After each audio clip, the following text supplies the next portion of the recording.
Excellent customer service is very important. Customers want to feel that you respect them, that you are there for them. Just making sure the customer is satisfied. I like the fact that I can communicate personally, not just over the phone. At the end of the day, they know that they have that one person they can actually call on. You want to treat that person how you would want to be treated. We work 7 days a week, 365 days of the year. I try to make every experience a wow experience for the customer. Cabinet ministers voiced their support for the re-election of Prime Minister Perry Christie. Provisional liquidators pay Baha Mar staff. This is the AG reveals that Bahamian contractors for Baha Mar will be re-engaged and paid. The labor minister hits out at the Malia Nassau Beach Hotel. And students get a hands-on lesson on finance and money management. We've got those stories and more coming up tonight. I'm Dana Smith, and NB12 starts right now.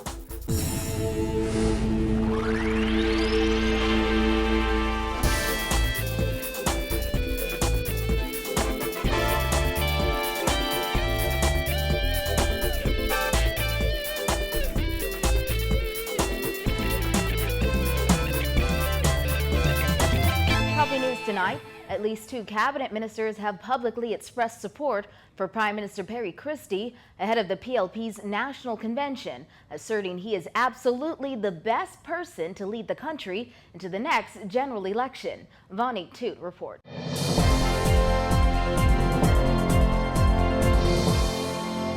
As the Progressive Liberal Party prepares for a possible leadership race at its national convention in November, Labor Minister Shane Gibson and Attorney General Allison Maynard Gibson made it clear today they fully support Prime Minister Perry Christie's decision to run again as leader of the PLP. They say there is no question he is the person best suited to lead the country at this time. Obviously, for me personally, I support Prime Minister Christie 100%.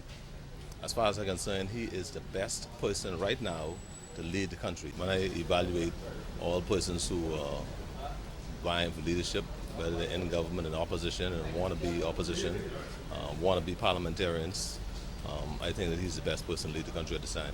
Into the next general election as well. Absolutely, absolutely. Christie declared in North Andros last week that he plans to run again for PLP leader.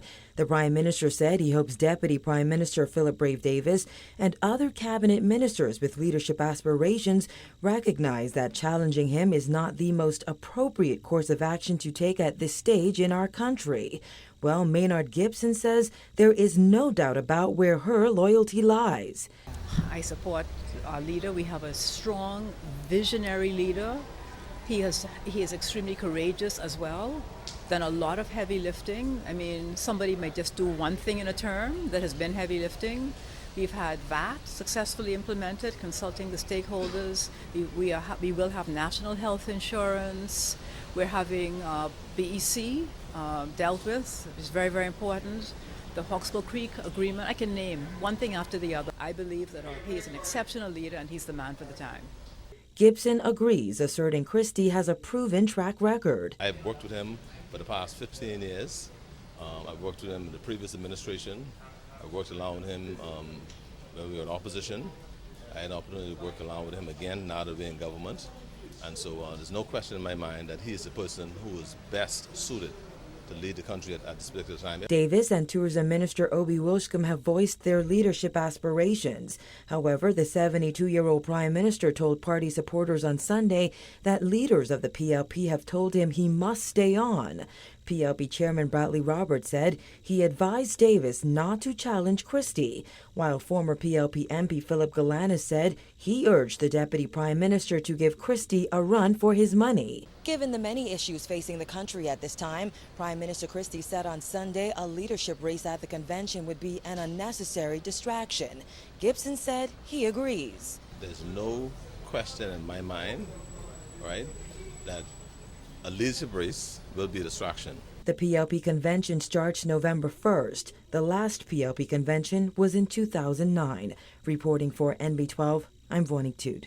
Court-appointed joint provisional liquidators for Baha Mar, Chris Global Bahamas and Alex Partners revealed today they have secured funding to pay the salaries and benefits of more than 2,000 Baha Mar employees. Liquidators sent a letter to staff informing them of plans to pay their salaries this month.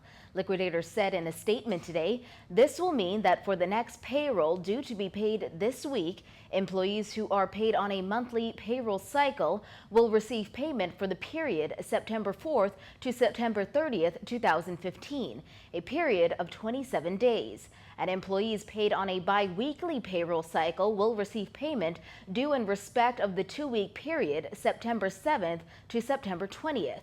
The Joint Provisional Liquidators also assured employees that they intend to meet all employee benefits, including pension entitlements, accruing from the date of their appointment onwards, and they will be taking steps to ensure that existing medical insurance coverage is maintained. Officials say they appreciate that this is a difficult time for all Baha Mar employees. They assured workers that Provisional Liquidators will continue to work with key stakeholders in order to identify the most appropriate way forward. The Bahamas government paid the salaries of Baha Mar's Bahamian workers after the developer filed for Chapter 11 bankruptcy. Meantime, Bahamian contractors on the stalled $3.5 billion Baha Mar project are expected to be re-engaged and paid money owed to them, according to Attorney General Allison Maynard Gibson, who said she recently had an excellent meeting with Provisional Liquidators overseeing Baha Mar's affairs. Maynard Gibson said contractor China Construction America is prepared to resume work right away, but that's a matter for Joint Provisional Liquidators and the court.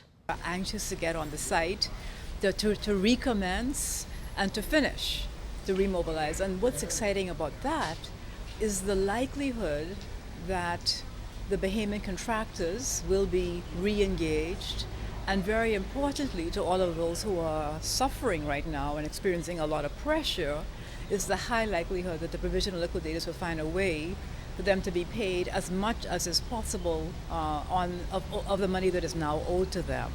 So there's every reason for optimism. Prime Minister Perry Christie traveled to New York this week to meet with Baha Mar's contractor to express concerns about the lack of construction activity. Christie said the chairman of China State Construction Engineering Corporation has assured him that Baha Mar will be completed and opened early. The Attorney General also discussed her recent meeting with liquidators. They wanted to understand clearly what the government's position is. They're speaking to all of the stakeholders, and when the parties sit back to the table, once they have understand the perspective of everybody involved, there's the hope that we come then back to the table with a view of what we agree on and what we don't agree on, and hopefully we can get, in the spirit of reconciliation, a resolution of this matter. CCA butted heads with Baha Mar over 2 missed deadlines and financial disputes. On June 29th, Baha Mar filed for Chapter 11 bankruptcy in the U.S. District of Delaware. However, the cases for the Bahamian Baha Mar companies were dismissed last week. The Bahamian Supreme Court has appointed 3 joint provisional liquidators to oversee Baha Mar's affairs. Charging that violent crime in the country is at an unacceptable level, Progressive Liberal Party Chairman Bradley Roberts said the government should give serious consideration to implementing a curfew in crime hotspots. They got curfews that they have established in the United States and other places and so forth. In England, when they had the problem there, they established a curfew. And you limit the time that you're able to move in and about.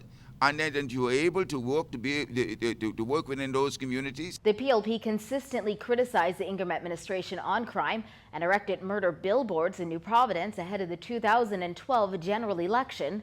So far, there have been 110 murders this year. Roberts highlighted the amount of guns on the streets and the dismantling of gangs. That would be a part and parcel of the process, in that you start the dismantling of them.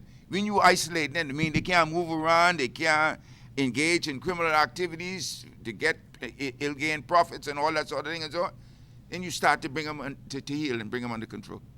The prosecution has closed its case in the Donna Vasily murder trial.